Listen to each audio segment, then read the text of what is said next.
मुझे किसी ने भेजा है, न मैं यहाँ आया हूँ, मुझे तो गंगा ने बुलाया है। हर भाषण में कहते हैं कि मैंने अपनी ज़िंदगी शुरू की थी चाय का वितरण करते हुए, और जबकि इसको और कुछ नहीं पता सिवाय चाय का वितरण करने का, और इसलिए वो कह रहे हैं कि इसको प्रधानमंत्री बना दो। मेरी गरीबी की मजाक उड़ा रहे हैं, मेरे बचपन की मजाक उड़ा रहे हैं। वे कान खोल करके सुन ले, हमने चाय बेची है, इसका गर्व है। हम 5 भाई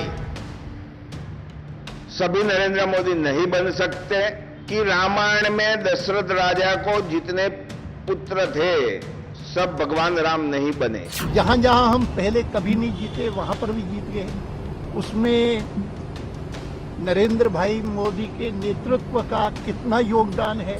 महिला गुजरात में तो सुरक्षित है, रात को भी निकलना हो तो हमें कुछ का डर नहीं है।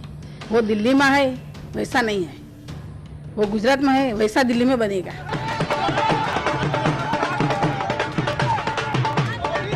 अद्भुत, अकल्पनीय, असाधारण, अविस्मरणीय, अभूतपूर्व।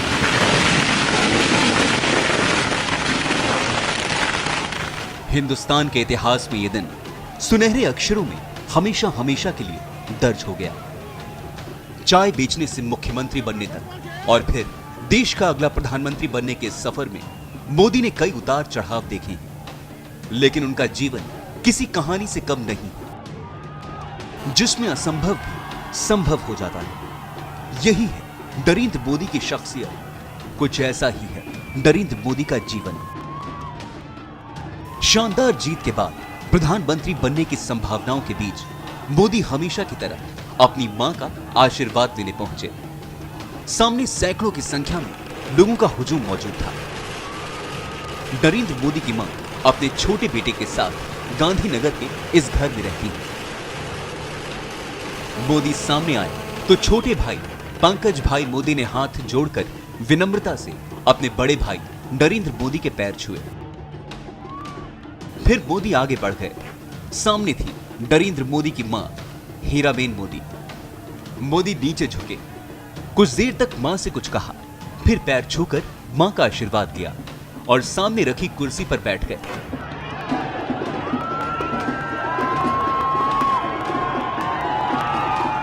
मां ने प्यार से मोदी के सिर पर हाथ फेरा और फिर मोदी की मां हाथ उठा उठाकर मोदी को कुछ समझाने लगी।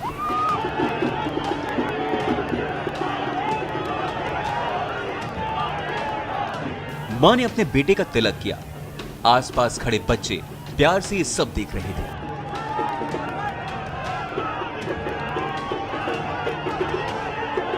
देश का भविष्य अब नरेंद्र मोदी के हाथ में है और आने वाले 2-3 दिनों में नरेंद्र मोदी प्रधानमंत्री की सौगंध लेंगे। उनसे पहले एक बेटा अपनी मां से मिलने आया है। जी हां, नरेंद्र मोदी अपने छोटे भाई पंकज मोदी के घर पे पहुंचे अपनी माता हीराबाई के साथ। खास तौर पर वहां पर बातचीत कर रहे हैं। आप देख सकते हैं कि हीराबा उनसे बातचीत कर रही है। नरेंद्र मोदी हर साल अपने जन्मदिन के मौके पर यहां पर आते हैं। बहुत लंबी बातचीत चल रही है। शायद मोदी ये बातचीत करने की कोशिश कर रहे हैं कि आने वाले दिनों में एक मां का आशीर्वाद उनको प्राप्त हो, क्योंकि नरेंद्र मोदी बरसों से अपने परिवार को छोड़ चुके हैं, देश को समर्पित हो चुके हैं और उनको लेकर उन्होंने अपना जीवन समर्पित किया, लेकिन मां को कभी नहीं छोड़ा। वो मां का आशीर्वाद लेने पहुंच ही जाते हैं। भारी तादाद में मोदी को देखने लोग यहां पर उमटे हैं। आसपास के सभी लोग नरेंद्र मोदी की एक झलक पाने के लिए बेताब है। सुरक्षा के पुख्ता इंतजाम किए। एक छोटा सा घर है उनके भाई का, वहां पर मोदी बात कर रहे हैं और आसपास पंकज भाई मोदी का पूरा परिवार मौजूद है।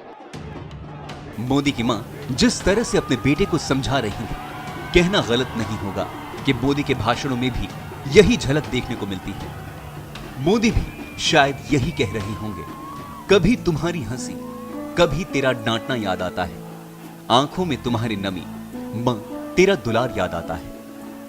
लगती कभी चोट मुझको, तू गले से मुझे लगाती, छोड़कर सारे काम को तू दौड़ी चली आती।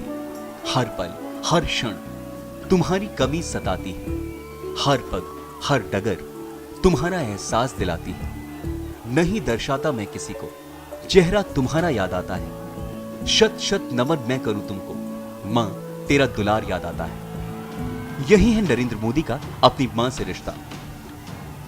पास खड़े मोदी के छोटे भाई सब सुन रहे थे। इसी बीच मोदी ने भी लोगों की तरफ रुख किया, उनका अभिनंदन किया। घर के छोटे बच्चे भी पास आ गए। मोदी उनसे भी बात करने लगे। अब बारी थी मोदी के घर से विदा लेने की। मोदी हाथ जोड़कर घर से बाहर निकले। मीडिया ने उन्हें घेर लिया, पर मोदी कुछ भी नहीं बोले। लोग मोदी से बात करना चाहते थे, उन्हें छूना चाहते थे। पुलिस और एसपीजी को लोगों को काबू में करना किसी चुनौती से कम नहीं था। और फिर मोदी वहां से निकल गए एक नए मिशन के साथ।